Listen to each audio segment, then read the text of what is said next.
En el video anterior vimos cómo conectar una base de datos y ejecutar una pequeña consulta. Vamos a ver qué tenemos. Ok, aquí está nuestra interfaz funcionando. La voy a cerrar por un momento y vamos a ver un poco de la Table Widget. Como podemos ver en la página de Qt, encontramos todos los métodos de los Table Widget. Podemos hacerlo mediante una búsqueda Qtable Widget y nos enviará a la página, ya sea de Python o de C++, es lo mismo. Simplemente veremos información referente a los métodos. De nuevo en nuestro código, vamos a ejecutarlo. Como podemos ver, tenemos una Table Widget vacía. Para llenarla de datos necesitamos columnas y filas. Vamos a ver esos métodos. Ok, necesitamos setColumnCount. Aquí está, setColumnCount para agregar columnas y setRowCount para agregar filas. Vamos a buscarlo. Ok, aquí está. Ambos reciben enteros, pero para accesar a ello, primero vamos a crear un método. El método en cuestión será llamado printInTableWidget. Lleva self, recuerden, es programación orientada a objetos.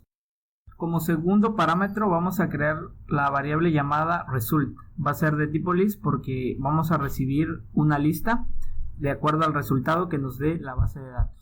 Ahorita se estarán preguntando, si Python no es un lenguaje tipado, ¿por qué estás definiendo el tipo de dato en las funciones? Bueno, esto es muy simple. En las nuevas versiones de Python se ha venido viendo un nuevo tipo de documentación. Por ejemplo, cuando nosotros definimos una función, normalmente no definimos qué tipo de dato espera. El problema aquí radica cuando la aplicación crece y requiere ser mantenida. Los programadores no saben realmente qué reciben las funciones, qué tipo de parámetro más bien recibe la función. Puede que en un ejemplo burdo digamos que hicimos una función llamada suma, pero esta suma solamente requiere sumar números enteros. Entonces, al implementarla en tiempo posterior, el usuario mete, no sé, tipo float o doble. Entonces, la aplicación, si bien va a ejecutar esa acción, no es la adecuada para el funcionamiento del programa. Por eso es que en nuestro método printInTableWidget yo estoy definiendo que voy a recibir una lista. Claro, al momento de hacer la implementación pueden meter cualquier tipo de dato, pero de preferencia y a manera documental se especifica el tipo de dato que recibe la función. Continuando, vamos a mandar a llamar el método setColumnCount. Para ello vamos a llamar a la variable self_UI.twResultados y setColumnCount. Aquí hay dos formas, la forma no muy óptima y la forma óptima. La forma no óptima es simplemente si sabemos que nuestras columnas son, en este caso 6, pues simplemente le pasamos el número 6. Pero esto no es tan óptimo porque no se adaptaría si, por ejemplo, quisiéramos imprimir alguna otra tabla y tiene menos. Entonces, para ello vamos a ocupar otra función llamada len. Con len lo que vamos a hacer es contar a resultado. Resultado, recuerden que recibe una lista y es la lista del resultado de la consulta. La consulta, como tal, contiene una lista y los resultados son representados en tupla. Cada uno de ellos tiene, por ejemplo, los datos relacionados con el usuario. Son 6 datos, por ende lo que tenemos que contar es la tupla. Por eso vamos a pasarle 0. Que es la posición del primer argumento que nos devuelve la lista. Hacemos lo mismo para las filas, pero ahora en vez de contar la tupla vamos a contar todos los resultados que están dentro de la lista. Para ello nada más vamos a pasar la variable resultado a setColumnRow. En el método init vamos a mandar a llamar la función que acabamos de crear. Para ello simplemente la llamamos y le pasamos como parámetro la variable donde almacenamos el resultado a la consulta de la base de datos. Lo que podemos observar al ejecutar la aplicación es que ya tenemos filas y columnas, pero nos faltan los títulos que irían en cada una de las columnas. Para ello vamos a ocupar otra función. La función que utilizaremos se llama setHorizontalHeaderLabels. Le pasamos como parámetro una lista. A la lista los parámetros que se le tienen que pasar son en formato string. Por lo pronto le pasaremos ID y nombre. Ejecutamos y como vemos ya tenemos ID y nombre como nuestros labels de títulos. Vamos a crear una nueva función para generar automáticamente la lista para los header labels.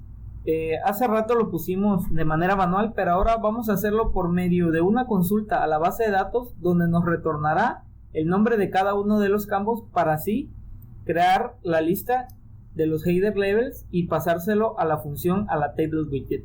De esta manera estamos logrando que sea dinámica la inserción de los header labels dependiendo la tabla designada.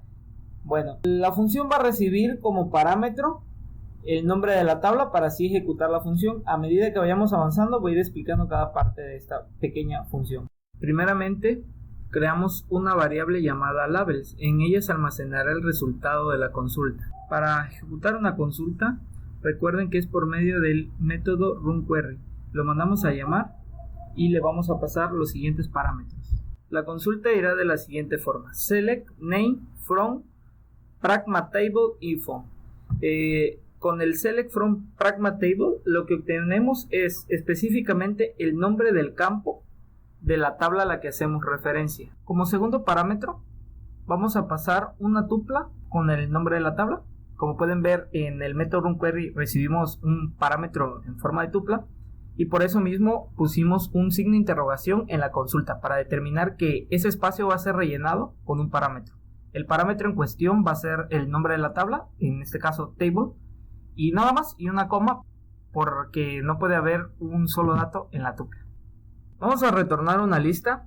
Para hacerlo vamos a hacerlo por medio de la compresión de lista para nada más devolver los datos que nos interesa de la consulta. Vamos a hacer un recorrido por cada uno de los datos y vamos a almacenar solamente el contenido de la tupla. También tenemos que, recuerden, hacerlo por medio del operador 0 porque los resultados en la consulta vienen dentro de tuplas y solo nos interesa el primer resultado de cada una de las tuplas. Vamos a agregar como primer parámetro en nuestra función print in table widget, vamos a agregar header labels como una variable de tipo lista y también la vamos a pasar en horizontal header labels como parámetro y de esta manera quedaría nuestra función. En nuestro método init, donde mandamos a llamar a la función print in table widget, vamos a agregarle como parámetro la nueva función que acabamos de crear llamada generate header labels. Como parámetro vamos a pasar el nombre de nuestra tabla, en este caso sería usuarios. Ejecutamos y como vemos ahora los header labels ya están con el nombre de los campos que tenemos en nuestra base de datos. Básicamente esto es todo lo que haría esta función, pero aún falta mostrar los datos en la table widget. Para poder insertar los datos dentro del table widget es necesario determinar el número de columnas y filas que hay. Para determinarlo, como lo hicimos en los métodos column count y row count, lo vamos a hacer por medio de un len. Pero también nos encontramos con la cuestión de que tenemos que recorrer cada uno de estos datos.